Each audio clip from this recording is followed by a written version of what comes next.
Hello everyone, welcome back to my YouTube channel. इस video में हम फ्लो कंट्रोल में पाइपलाइन के कंसेप्ट को समझेंगे। हमें पता है कि ट्रांसमिशन टाइम जो होता है उसे हम इस तरह से डिनोट करते हैं। ट्रांसमिशन टाइम, एक ट्रांसमिशन टाइम में हम सिर्फ एक पैकेट को सेंड कर सकते हैं। अभी तक हमने देखा स्टॉप एंड वेट प्रोटोकॉल में हम क्या करते थे कि एक ट्रांसमिशन टाइम में हम सिर्फ एक पैकेट को सेंड करते हैं। तो हम एक सेकंड में कितने पैकेट को ट्रांसमिट कर सकते हैं?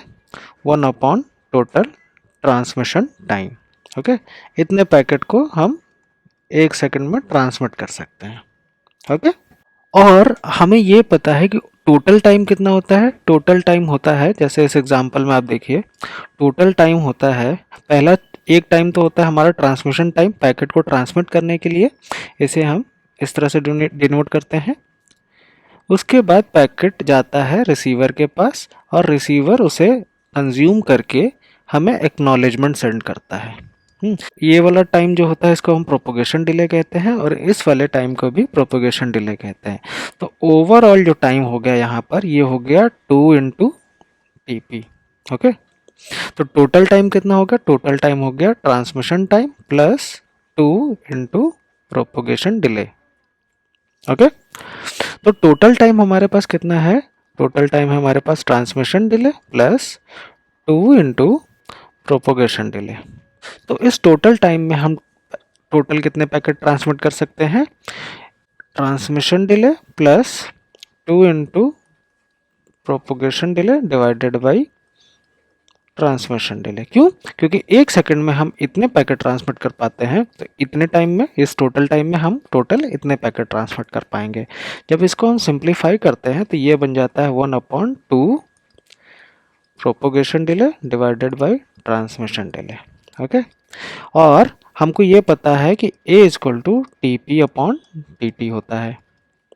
तो इसका सिंपल फार्मूला क्या बन गया? 1 + 2A। इसका मतलब कि हम इस टोटल टाइम में टोटल इतने पैकेट्स ट्रांसमिट कर सकते हैं।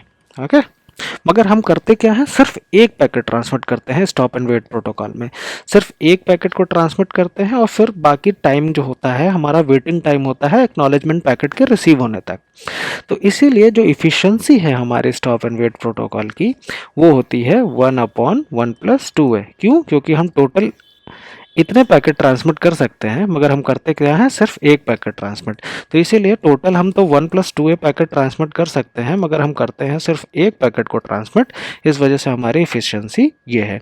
मगर यहाँ पर इफिशियंसी जो है बहुत ही ज़्यादा लो है, क्योंकि हम मैक्सिमम टाइम तो वेट ही करते रहते हैं। मगर हमें अगर अपनी इफ़िशियंसी को 100% करना है या इफ़िशियंसी बढ़ाना है, तो ये जो हमारा मीन टाइम है जिसमें हम वेट कर रहे हैं, यहाँ पर भी हमको पैकेट को कंटिन्यूसली ट्रांसमिट करते रहना चाहिए, जिससे ही हमारा इफ़िशियंसी इम्प्रूव हो सकती है। तो जो 100% तो 100% एफिशिएंसी के लिए हमें क्या करना होगा कि जितने पैकेट हम भेज सकते हैं वो सारे पैकेट हमें भेजने चाहिए। तो एक टोटल हम कितने पैकेट भेज सकते हैं? टोटल हम इतना 1 + 2A पैकेट भेज सकते हैं। तो अगर हमने सारे पैकेट भेज दिए तो हमें 100% एफिशिएंसी मिलेगी। तो होना क्या चाहिए? होना ये चाहिए कि हम ऐसे पैकेट भेजते हैं, पहला पैकेट ट्रांसमिट किया, फिर ये पैकेट रिसीवर के पास किया, रिसीवर ने एक्नॉलेजमेंट हमें भेजा। तो इस मीन टाइम में भी हमें पैकेट को सेंड करते रहना चाहिए है, और इसके पैकेट के एक्नॉलेजमेंट का वेट नहीं करना चाहिए कि एक्नॉलेजमेंट रिसीव होगा उसके बाद ही हम दूसरा पैकेट भेजेंगे, जैसे हम स्टॉप एंड वेट प्रोटोकॉल में करते हैं। तो ऐसा नहीं करना है, ऐसे हमें कंटिन्यूस पैकेट को सेंड करते रहना है। तो इसी को हम कहते हैं विंडो। ये देखिए, ये एक पूरी विंडो बन जाती है, ढेर सारे जो पैकेट्स हम एक साथ भेज रहे हैं ये बफर में आपके स्टोर रहता है, और इसी को हम विंडो कहते हैं। ओके, तो जो विंडो साइज़ है वो आपकी कितनी होनी चाहिए? मैक्सिमम विंडो साइज़ कितनी होनी चाहिए? मैक्सिमम विंडो साइज़ उतनी होनी चाहिए जितने आप पैकेट भेज सकते हैं। इस केस में 1 + 2A होगी मैक्सिमम विंडो साइज़, क्योंकि हम एक साथ इतने ही पैकेट भेज सकते हैं। ओके, और हम आपको एक एग्जांपल के थ्रू इसको समझाने की कोशिश करते हैं। आपके पास ट्रांसमिशन टाइम जो है वो है 1 मिली सेकेंड। ओके, और जो आपका प्रोपोगेशन डिले है वो है 1.5 मिली सेकेंड। तो इसका मतलब क्या है? इसका मतलब है कि सेंडर जो है वो रिसीवर को डेटा भेजेगा, यहाँ से पैकेट भेजेगा, तो इस पैकेट को कंप्लीटली चैनल में ट्रांसमिट होने के लिए 1 मिली सेकेंड टाइम लगेगा। और ये जो पैकेट जब चैनल में ट्रांसमिट हो गया तो इसको कंप्लीटली रिसीवर तक जाने में जितना टाइम लगता है वो है प्रोपोगेशन डिले 1.5 मिली सेकेंड। इसका लास्ट बिट भी जब तक रिसीवर तक ना पहुंच जाए तो उसमें कितना टाइम लग रहा है? 1.5 मिली सेकेंड। तो यही है सिनारियो। तो अब हमको देखना है कि इसकी एफिशिएंसी कितनी है। तो इसकी efficiency stop and wait protocol में 1/1+2a होती है, हमें पहले से पता है। तो 1/2 into propagation a equal to propagation delay divided by transmission delay, it means 1.5। इसका मतलब हो गया 1/4। ओके तो मगर यहाँ पे एफिशिएंसी बहुत कम है, हमको इसको इंक्रीज़ करना है। तो उसके लिए क्या करना होगा? देखिए, तो स्टॉप एंड वेट प्रोटोकॉल में हम अभी तक क्या करते आए हैं कि ये हमारा जो है टाइमलाइन डायग्राम है, ये हमारा सेंडर है, ये हमारा रिसीवर है। ओके तो अभी तक हम क्या करते हैं कि एक पैकेट को हमने सेंड किया। तो ये जो पैकेट को सेंड करने का टाइम है वो है 1 मिली सेकेंड। 1 मिली सेकेंड ट्रांसमिशन टाइम है। इसके बाद पैकेट जो है वो यहाँ पर रिसीवर के पास आएगा, फिर रिसीवर से सेंडर के पास यहाँ पर एक्नॉलेजमेंट जाएगा। ओके तो ये टोटल टाइम कितना है? ये टोटल टाइम है, ये देखिए यहाँ भी प्रोपोगेशन डिले लगेगा, यहाँ भी प्रोपोगेशन डिले लगेगा, तो ये हो जाएगा propagation delay into 2 which is round trip time. तो इसका मतलब है ये होगा अराउंड 3 मिली सेकेंड। ओके क्योंकि प्रोपोगेशन डिले हमारा 1.5 है। तो हमें मैक्सिमम यूटिलाइजेशन के लिए हमें यहाँ भी पैकेट को सेंड करते रहना चाहिए। ओके तो यहाँ पर देखिए, यहाँ पर कुछ ऐसा सिनेरियो बन रहा है, हमारा एग्जाम्पल ही कुछ इस तरह का है कि हमने एक पैकेट भेजा, अब 3 मिली सेकेंड में हम 3 पैकेट भेज सकते हैं, क्योंकि एक पैकेट को भेजने का टाइम है 1 मिली सेकेंड और हमारे पास यहाँ वेटिंग टाइम भी 3 मिली सेकेंड है, तो 3 पैकेट हम भेज सकते हैं। तो ये packet number 0, packet number 1, packet number 2 और ये पैकेट नंबर 3। ओके तो इस पैकेट को हम इस तरह से भेज सकते हैं। तो इसका मतलब क्या हुआ कि हमारे पास जो विंडो है, हमारे पास जो बफर है, उस बफर में कौन कौन से पैकेट है? 0, 1, 2 और ये 3। हमारे पास 3 पैकेट्स हैं बफर में। तो जैसे ही हमारे पास देखिए एक्नॉलेजमेंट रिसीव हो रहा है, यहाँ पर ही हम दूसरा पैकेट भेजने के लिए रेडी हैं, क्योंकि 3 मिली सेकेंड जैसे ही ख़त्म होंगे हम तीन पैकेट भेज चुके होंगे इस वेटिंग टाइम के अंदर।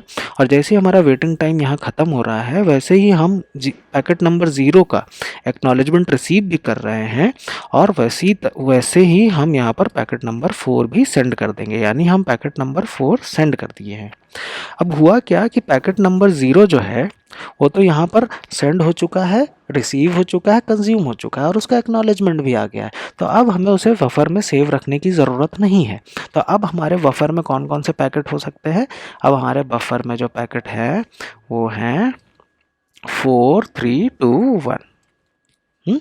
हमें अब 0 को बफर में स्टोर करने की कोई ज़रूरत नहीं है। ओके अब जैसे ही हमारे पास पैकेट नंबर 1 का एक्नॉलेजमेंट यहाँ रिसीव होगा,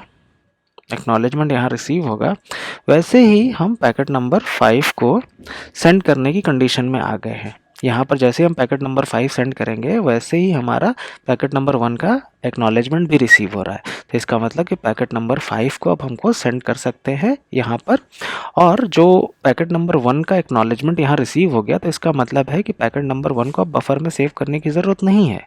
तो इसका मतलब हमारा जो बफर हो गया वो हमारा बफर इस तरह से स्लाइड हो रहा है, यानी अब हमारे बफर में 5, 4, 3, 2 ये सारे पैकेट्स हैं। ओके अब हम जैसे ही पैकेट नंबर 2 का एक्नॉलेजमेंट हमको रिसीव होगा, पैकेट नंबर 2 का एक्नॉलेजमेंट रिसीव होगा वैसे ही हम पैकेट नंबर 6 को यहाँ से ट्रांसमिट कर सकते हैं। तो इसका मतलब पैकेट नंबर 2 तो हमारा यहाँ पर रिसीव हो चुका है, कंज्यूम हो चुका है, उसका एक्नॉलेजमेंट भी आ गया। तो अब 2 को बफर में स्टोर करने की कोई ज़रूरत नहीं है। अब हमारा जो बफर है वो इस तरह से स्लाइड हो जाएगा और पैकेट नंबर 6 हमारे बफर के अंदर आ जाएगा। तो ये देखिए कि एक तरीका है, एक तरह से ये जो बफर है वो स्लाइड हो रहा है, इसी को हम स्लाइडिंग विंडो प्रोटोकॉल कहते हैं।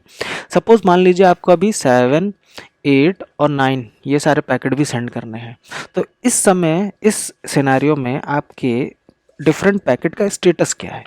पैकेट का स्टेटस यानी सपोज आपके पास पैकेट तो 1 2 0 1 2 3 4 5 6 7 8 9 ये सारे पैकेट्स हैं, मगर अभी करेंटली आपके ये स्टेटस है,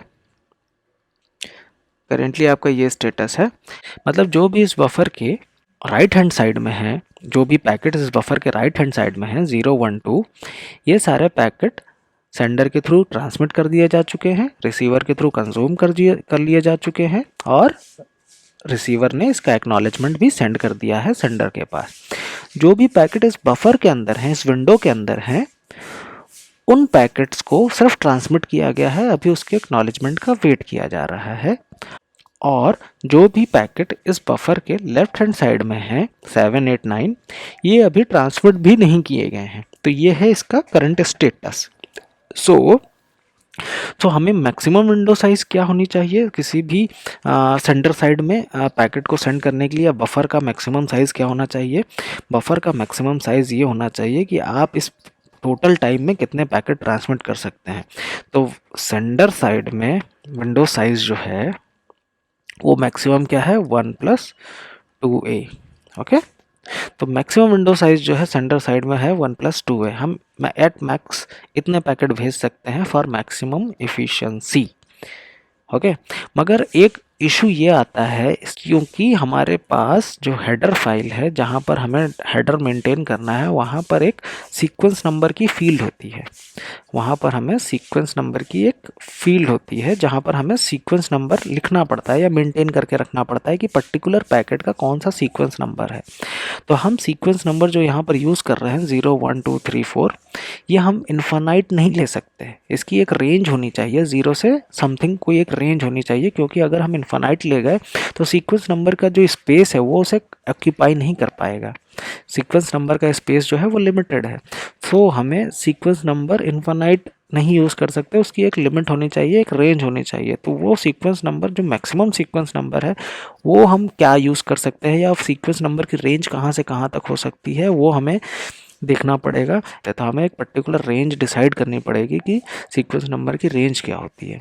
तो वो सारी चीज़ें हम नेक्स्ट वीडियो में देखेंगे, और सीक्वेंस नंबर से रिलेटेड सारे इशू आपके नेक्स्ट वीडियो में क्लियर हो जाएंगे। तो अगर आपको वीडियो पसंद आता है तो प्लीज़ वीडियो लाइक कीजिए, चैनल को सब्सक्राइब कीजिए और अपने दोस्तों के साथ शेयर कीजिए।